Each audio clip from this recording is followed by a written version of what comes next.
Hello everyone and welcome back to Backyard Garden. Thank you for joining me today.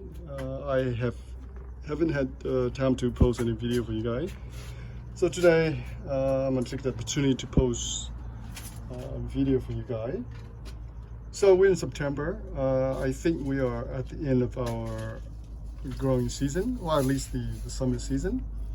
So you can see the bitter melon, they are pretty much done for the season, and you can tell simply by, they're starting shredding a lot of leaves, they're turning yellows, and the leaves starting to look, not so healthy. But the plant is very resilient. They still produce fruit, but obviously the fruit is not going to be as nice and big as, during the peak of the growing season. So you can see here they turn yellow very fast as soon as the season comes to an end. Look at this, tiny, and they're already turning yellow. And of course the soils, all the nutrients levels are pretty much depleted. All right, so this is the bitter melon. We had, I don't know, hundreds of them we picked throughout the summer season. So it's really a great harvest for the year. And here, the cucumbers, as you can see, they're done.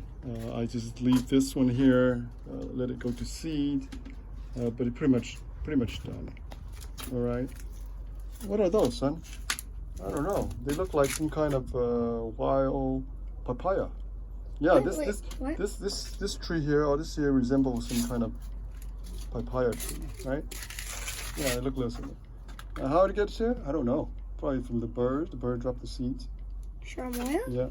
Yeah. Look at this basil, it's just beautiful. The basil are doing excellent. Okay, so I want to show you more stuff here. Our fuzzy melon. Are you surprised by that? Yeah, this one is like almost 20-inch long. It's huge. So we picked a whole bunch of them already. And I leave one of them to go to seed, so I can use the seed for the next season. So this one's about, almost 20-inch. So each one of this square is 6-inch.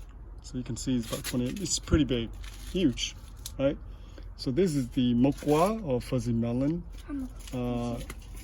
I think will continue to grow, but I definitely need to add, more fertilizer to the soil, because the soil is pretty much drained or depleted of nutrients. All right, so here we have our long yard bean. They kind of late producer this year, so during the peak season they didn't produce much bean, but now they're starting to produce a lot of beans. So all these are ready to pick.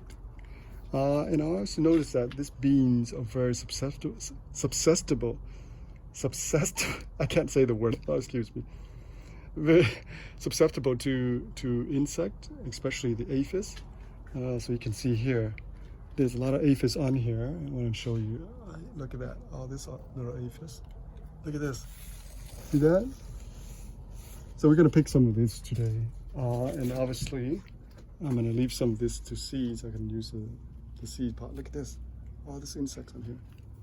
But they are pretty much done for the season. We're just gonna pick all these beautiful beans here. All right, so here are the opal, and this fruit is definitely ready to pick. So we need to pick this fruit out. It's a beautiful fruit. Okay, son, you wanna pick this one? Oh my God. Yeah, it's huge, huh? Yeah, that's our opal. So we can pick this one, okay?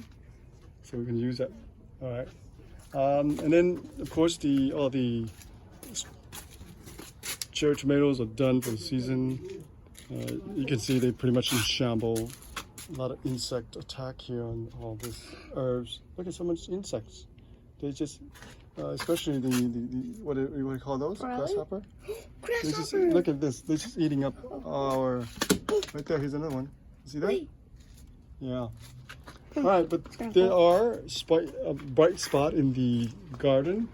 So I want to show you this one, especially this tree. Of course, you already know this. This is the Longan tree. As you can see, the fruits are maturing. and they should be ready. Actually, they're ready now to eat.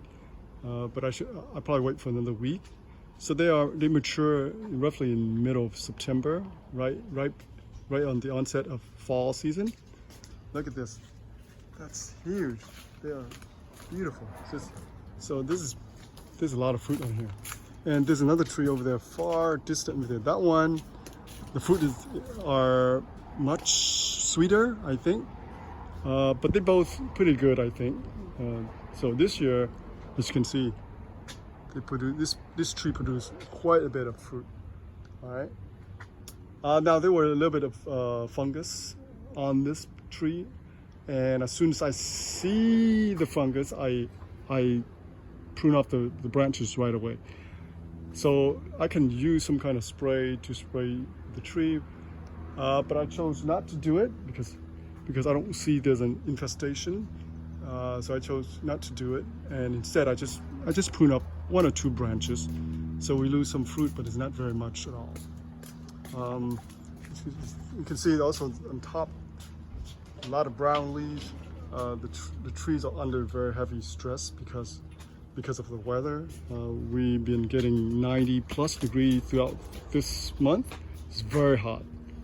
So the tree is under extreme stress. And of course, it's trying to, it's trying to grow all this fruit. All right, so here's another bright spot. This is a passion fruit vine. I kept it in the pot, if you recall that, but I think the roots already penetrate past the pot and into the soil. And that's why it can grow so big. As you can see, it grows literally up to the side of the house, 10 feet, 12 feet up there, and maybe even go above the roof. So I definitely need to trim those off. And we finally have a fruit. Look at that. Isn't it beautiful? Here's a flower. Look at the fruit. So if this vine if I were to grow it, on a fence somewhere, it probably produce massive amount of fruit, because I only have 4 or 5 feet of space here. So then it limited to the fruit production. And look at this, it actually produced quite a bit of flowers. Look at that. And I continue to trim off here, because I don't want it to cover the window. Same thing with this side. All right, so originally I was going to keep it in a pot so I can keep it small, and eventually I will plant it on the ground, but I have no room to do it, so I have to just leave it like that. But now it's just growing like crazy. Right, and one more thing I want to show you guys.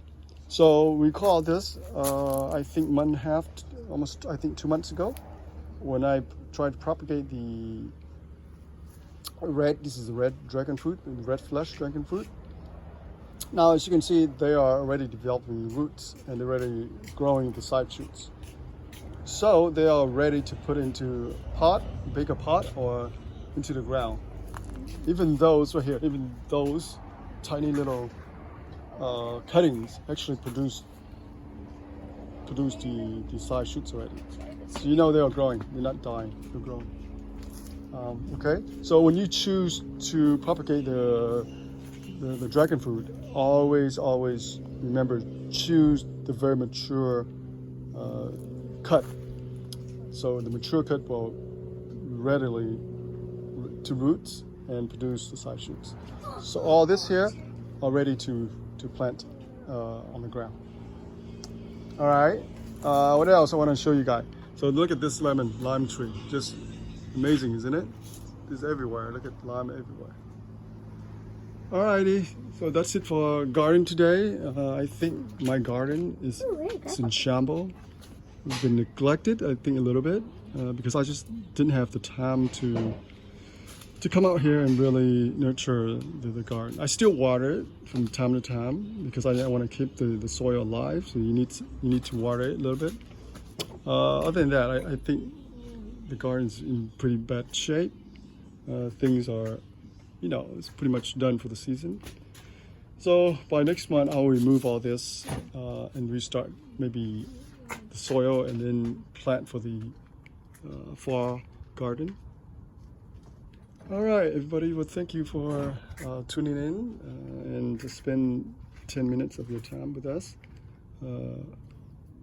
Hope you have a wonderful day. Thank you for watching, and we'll see you back. Want to say bye? Bye. All right.